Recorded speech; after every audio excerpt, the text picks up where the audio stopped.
میری رخصتی کے چند دن پہلے ہی میرے ہونے والے شوہر نے میری عزت لوٹ لی تھی۔ پھر رخصتی ہوئی تو سوگرات کو بھی اس نے مشہور کر دیا کہ تو ناپاک لڑکی ہے۔ میری ساس نے مجھے اسی رات طلاق دلوا دی۔ اب میں اپنے شوہر سے بدلہ لینا چاہتی تھی۔ جب میرے شوہر نے دوسری شادی کی تو میں برقع پہن کر گھر میں چلی گئی اور جاتے ہی شور مچایا کہ باجی کے رخصتی والے دن جب ہم دولہا کے گھر پہنچے تو سب سے پہلے جو لڑکا استقبال کو آیا وہ دولہا کا چھوٹا بھائی قاسم تھا۔ سانولا سلونا، چھوٹی چھوٹی آنکھیں جن میں ذہانت کی چمک تھی۔ باجی کو کمرے میں پہنچا کر میں باہر آ گئی کیونکہ دلہن کے کمرے میں عورتوں کا رش تھا۔ میرا دم گھٹنے لگا تھا۔ میں باہر کھڑی ہو گئی اور گہرے گہرے سانس لینے لگی۔ تبھی قاسم وہاں آیا اور مجھے ایک ٹھنڈی بوتل پانی کا دے کر کہا، یہ پی لے، آپ کی طبیعت ٹھیک ہو جائے گی۔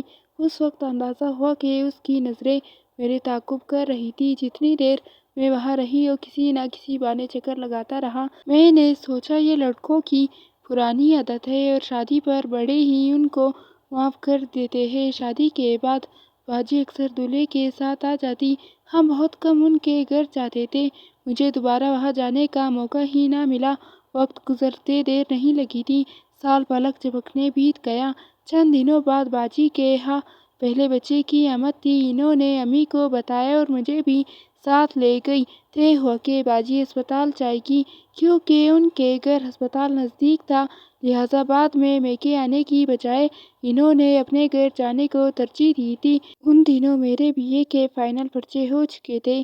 کالج سے میں فری ہو چکی تھی۔ امی 2-4 دن باجی کے پاس رہ کر آ گئی اور مجھے کہا کہ فون کر کے بہن کی خیریت معلوم کر لو۔ میں نے فون ملایا تو قاسم نے فون اٹھایا۔ جو بات کہتی تو جواب ملتا۔ کیا کہا؟ زور سے بولو، اونچا سنتا ہوں۔ دراصل وہ میری آواز پہچان چکا تھا۔ میں نے فون رکھ دیا۔ پتہ نہیں لڑکے اس طرح کا مذاق کیوں لڑکیوں سے کرتے ہیں۔ وہ بہرا نہ آتا، مجھے ستانے کو وہ بہرا بن جاتا۔ میں نے اس معاملے کو کوئی اہمیت ہی نہ دی۔ اپنے خیال کے مطابق میں غلطی کی عمر سے نکل آئی تھی۔ جب کسی لڑکی کے متعلق سنتی کہ کسی لڑکے نے عشق میں خوار ہو گئی تو غصہ آتا کہ یہ لڑکی کا قصور ہے۔ میں بھی تو ہوں، کسی کی کیا مجال کہ میری طرف دوستی کا ہاتھ بڑھائے۔ ایسی لڑکیوں کا خوب مذاق اڑاتی تھی میں جو جان بوجھ کر بیوقوف بنتی تھی۔ کہتے ہیں کہ غرور کا سر نیچا ہوتا ہے۔ سچ ہی کہتے ہیں، مجھے غرور کی سزا ملی تھی۔ بھانجے کی خاطر باجی کے گھر امی کا آنا جانا متواتر رہنے لگا۔ مجھے منی سے بہت پیار ہو گیا تھا۔ اسی آمد و رفت کے دوران قاسم سے میں بے تکلف ہو گئی۔ اب جب وہ فارغ ہوتا رات گئے مجھے فون کرتا، میں گویا اسی انتظار میں ہوتی کہ جھٹ فون اٹھا لیتی۔ میں نے کتابیں فون کے پاس ٹیبل پر رکھی ہوئی تھیں۔ رات کو پرچوں کی تیاری کے بہانے صوفے پر فون کے پاس بیٹھی رہتی۔ جب ساری دنیا سو جاتی ہمارے آرزو کے دیے جل اٹھتے۔ گھنٹوں گفتگو ہوتی۔ امتحان سر پر تھا مگر کیسی تیاری اور کہاں کی تیاری۔ گھر والوں کے خیال میں ساری رات پڑھتی لیکن یہاں میں کچھ اور ہی سبق پڑھ رہی تھی۔ ایک دن باجی کے سسر نے قاسم کو مجھ سے بات کرتے دیکھ لیا۔ انہوں نے بیٹے کو خوب ڈانٹا۔ باجی سے بھی کہا کہ اپنی بہن کو کہو فون نہ اٹھایا کرے۔ باجی نے شوہر سے کہا کہ تم اپنے بھانجے کو سمجھا لو میری بہن کو فون نہ کیا کرے۔ ہاں اگر ایسی ہی الفت ہو گئی ہے تو پھر اپنے ماں باپ کو راضی کر لو، میری بہن کا رشتہ مانگ لے۔ ڈپلومہ کورس کے لیے قاسم لاہور چلا گیا تھا۔ اس کے جانے کے بعد کئی دن تک فون نہ آیا۔ میں بہت بے چین تھی۔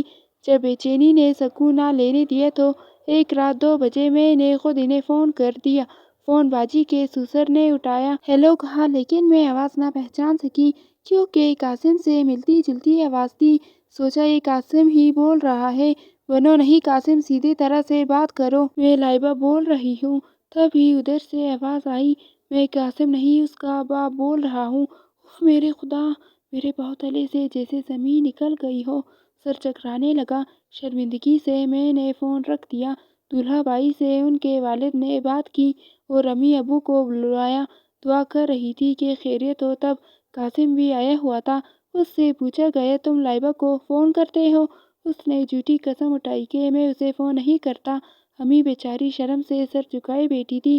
تبھی باجی کے سسر نے کہا ٹھیک ہے، میرا لڑکا آپ کی لڑکی کو فون کرتا ہے یا نہیں، مجھے اس سے کوئی سروکار نہیں۔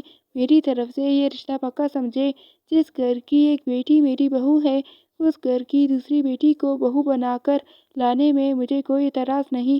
قاسم خوش رہا، اس کی خاموشی کو اس کی رضامندی سمجھی گئی۔ امی نے سکھ کا سانس لیا اور میں تو خوشی سے پھولے نہ سما رہی تھی، کیونکہ مجھے قاسم پسند تھا، کیونکہ والدہ اپنے بھتیجے آصف سے میرا رشتہ کرنا چاہتی تھی۔ انہوں نے ماموں سے وعدہ کر رکھا تھا، لیکن درمیان میں ایسا ڈرامہ ہو گیا کہ وہ مجبور ہو گئی۔ آصف کو اس بات کا دکھ پہنچا تھا کہ امی نے وعدہ خلافی سے کام لیا، بچپن میں رشتہ طے کر کے توڑ دیا۔ ماموں نے ناراض ہو کر ہمارے گھر آنا چھوڑ دیا، لیکن مجھے اس کی کیا پرواہ تھی۔ میری باجی کے دیور سے بات پکی ہو جانے کی وجہ سے میں بہت خوش تھی۔ آصف نے کبھی مجھ سے بات نہیں کی۔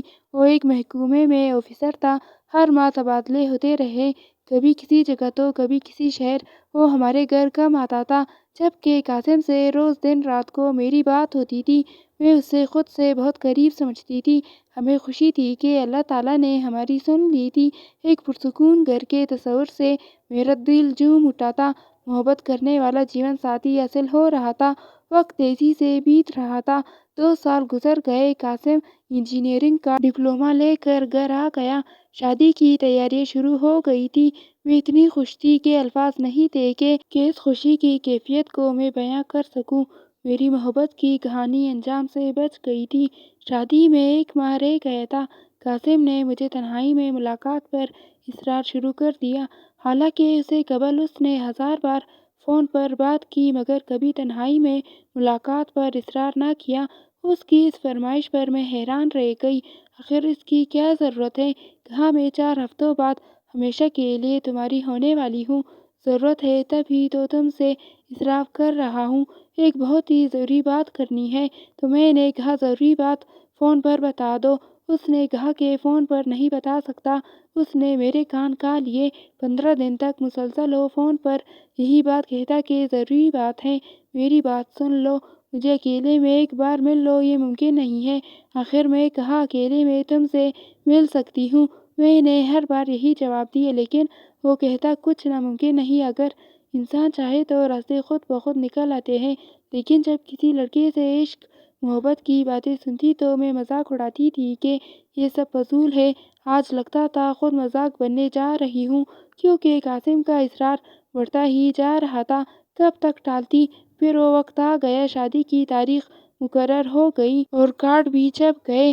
مایوں بیٹھنے میں ہفتہ باقی تھا تو قاسم نے صاف کہہ دیا کہ اگر نہ ملی تو شادی والے دن میں کہیں چلا جاؤں گا۔ یہ سن کر میں پریشان ہو گئی کہ چند دن بعد اس کی ہمیشہ کے لیے ہونے والی ہوں، اور قاسم اب کس طرح کی باتیں کر رہا ہے۔ سوچا، کیا خبر، کوئی ضروری بات ہو۔ میری ایک سہیلی اپنے گھر میں اکیلی رہتی تھی۔ اس کے والدین فوت ہو گئے تھے۔ وہ ایک اسکول میں ٹیچر تھی۔ صبح ڈیوٹی پر جاتے وقت گھر کو تالا لگا جاتی اور دوپہر کو آ کر کھولتی تھی۔ رات کو اس کی پھوپھو، جس کا گھر ساتھ ہی تھا، ان کے پاس سونے کو چلی جاتی تھی۔ میں نے اسما کو بلاوا بھیجا تو وہ آ گئی۔ اس کو ساری بات بتا کر مشورہ مانگا۔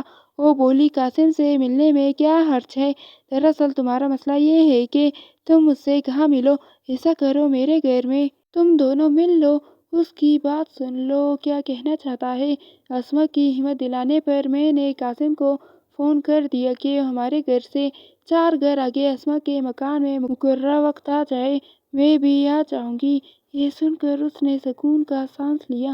بہرحال یہ سوال حل چل اٹھا تھا، آخر کون سی ضروری بات ہے جو مجھ سے کہنا چاہتا ہے۔ جب قاسم سے میں ملنے جا رہی تھی، میرے ذہن میں صاف ستھرے خیالات تھے۔ امی سے کہا تھا، محلے میں بیوٹی پارلر ہے، وہاں سے مہندی لگانے والی عورت کا پتہ معلوم کرنا ہے۔ وہ اسما کی رشتہ دار ہے، گھر آ کر مہندی لگا جائے گی۔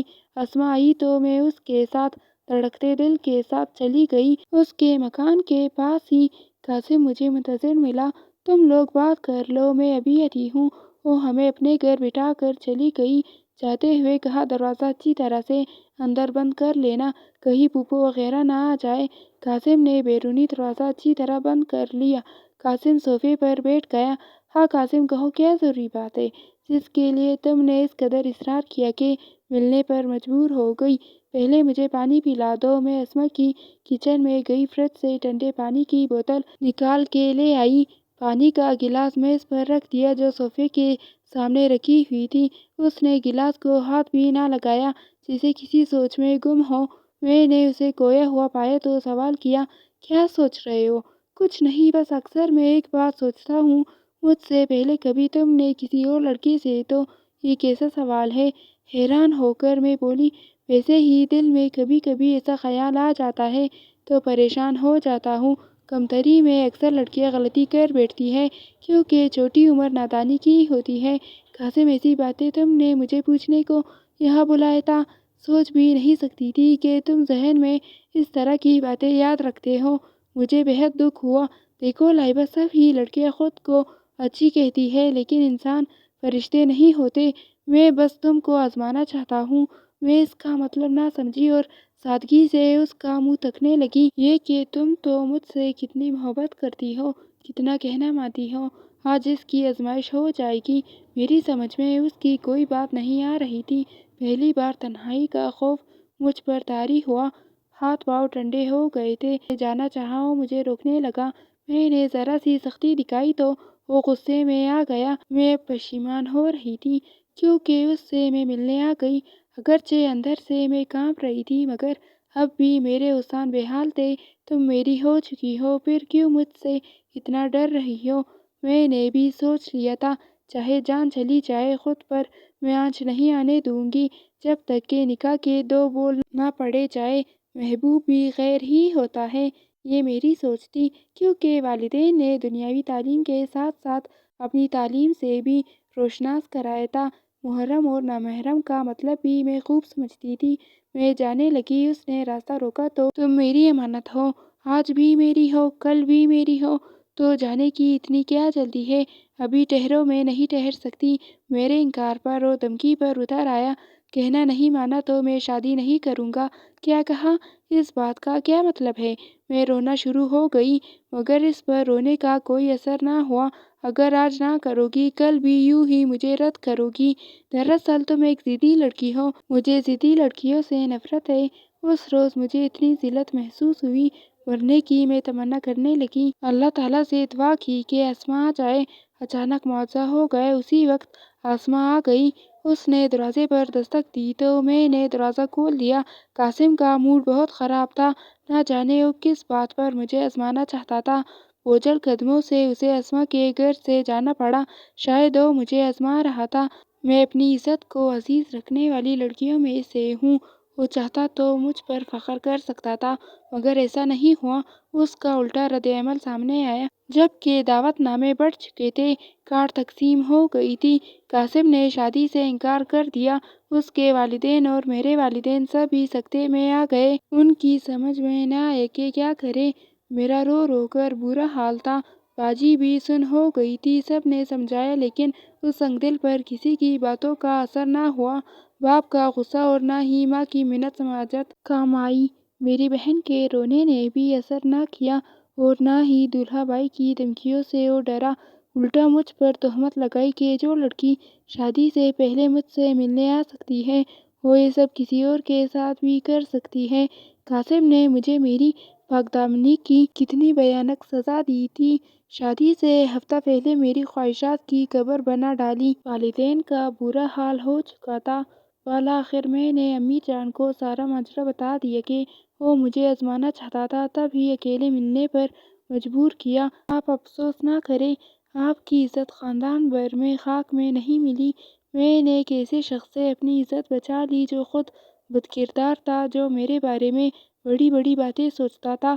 ذرا سوچیے، اگر شادی کے بعد وہ میری پاک دامنی پر شک کرتا رہتا، مجھے اس بات کا طعنہ دیتا کہ اکیلے مکان نے اس کی حفاظت کا تحفظ نہ کیا، تب کیا ہوتا؟ وہ مجھے بعد میں ضرور طلاق دے دیتا۔ شکر ہے میں بچ گئی۔ خدا جانے وہ کن خیالات کا پجاری تھا۔ امی کو میری بات سمجھ میں آ گئی۔ انہوں نے سچ اگل دیا کہ ہم اس غلط انسان سے بچ گئے۔ 2 سال بعد ایک روز ماموں جان گھر آئے اور امی سے کہا کہ لائبہ کا رشتہ ٹوٹ گیا، اس پر اللہ کی کچھ مصلحت ہے، اب دوبارہ رشتہ ہم جوڑ لیں تو کیا برائی ہے۔ میری شادی آصف سے ہو گئی۔ آصف اعلیٰ عہدے پر فائز تھے کہ لڑکی ایسے جیون ساتھی کا تصور کرتی ہوگی۔ میں عیش و آرام کی زندگی بسر کر رہی تھی اور میرا ضمیر مطمئن تھا کہ میں ایک پاک دامن کی لڑکی تھی جس کا صلہ خدا نے شوہر کی محبت کے بدلے دیا، جبکہ قاسم دھوکے باز کو دھوکہ ہی ملا۔ اس نے شادی جس لڑکی سے کی وہ اسے چھوڑ کر چلی گئی۔ یوں وہ بدقسمت انسان برباد ہی رہا۔ اس کی دوسری شادی بھی ناکام ہی رہی۔ پھر وہ وطن چھوڑ کر کسی دوسرے ملک چلا گیا۔ شادی کے 10 سال بعد میں امریکہ چلی گئی۔ میرے شوہر نے یہاں کی سکونت کے لیے درخواست دی۔ جب وہ ریٹائر ہو گئے تب یہ درخواست قبول ہو گئی۔ اب وہ کسی بھی ملک میں سکونت اختیار کرنے کے لیے آزاد تھے، لہٰذا ہم لوگ ہاسٹل میں رہائش پذیر ہو گئے۔ ہمیں کو یہاں آئے ہوئے 2 برس ہوئے تھے کہ ایک روز باجی نے فون کیا، لائبہ، قاسم امریکہ کے اسی شہر میں رہتا ہے جہاں تم لوگ رہتے ہو سکے تو اس کا پتہ کروانا۔ میں نے آصف کو بتایا تو انہوں نے پتہ کروایا۔ قاسم یہاں ایک دوست کے ساتھ اکیلا رہتا تھا۔ وہ ایک غیر فطری زندگی گزار رہا تھا۔ یہ معلوم کر کے مجھے بڑا دکھ ہوا۔ بہرحال اس کا پتہ کھوج کر میں نے باجی کو بھیج دیا، کیونکہ باجی کی ساس اپنے بیٹے کے لیے بہت پریشان رہتی تھی۔ وہ اپنے گھر والوں سے کوئی رابطہ بھی نہ رکھتا تھا۔ ایک روز میں اپنے شوہر کے ساتھ ایک پارٹی میں گئی۔ اتفاق سے قاسم وہاں موجود تھا۔ مجھے دیکھ کر اس نے آنکھیں جھکا لیں جیسے وہ کافی شرمندہ ہو۔ اسے دیکھ کر مجھے یہ لگا جیسے وہ کافی افسردہ تھا اور بہت پچھتا رہا تھا۔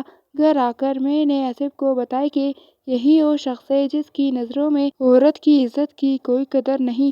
اللہ کا شکر ہے کہ میری اس کے ساتھ شادی نہیں ہوئی ورنہ انجام برا ہوتا۔ اس پر وہ مسکرا کر بولے، اب بھلا بھی دو اس بات کو، تمہیں کسی کی کیا فکر، تم اپنی زندگی اتنی اچھی گزار رہی ہو اور تمہیں اتنا پیار کرنے والا شوہر نصیب ہوا ہے۔ بے شک آصف اچھا جیون ساتھی ہے۔ اللہ تعالیٰ کا لاکھ لاکھ شکر ہے کہ انہوں نے مجھے آصف کی صورت میں ایک فرشتہ نما شخص دیا جو مجھ سے بے انتہا محبت کرتا ہے۔